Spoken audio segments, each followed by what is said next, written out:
Hai, Assalamualaikum semua. Hari ni jom kita buat telur dadar masak lemak cili padi. Mula-mula kita buat telur dadar dulu.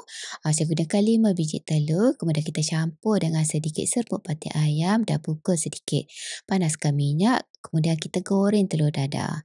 Untuk 5 biji telur tadi, saya jadikan 2 biji telur dadar. Lepas tu kita potong telur dadar tadi kepada beberapa bahagian.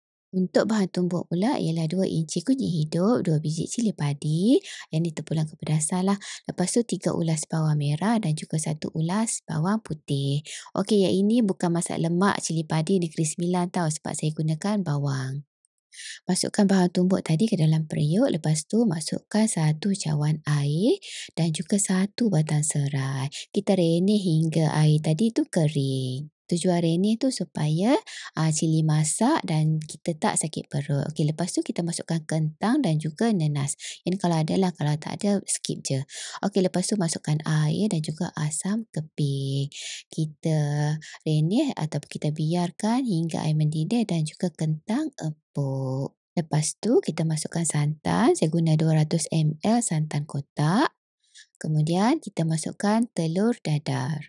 Kalau ada daun kunyit, boleh masukkan daun kunyit. Kalau tak ada, skip je. Kemudian kita perasakan dengan sedikit garam dan juga perasa. Kita gaul rata. Dah siap dah kita punya telur dadar masak lemak cili padi. Selamat mencuba.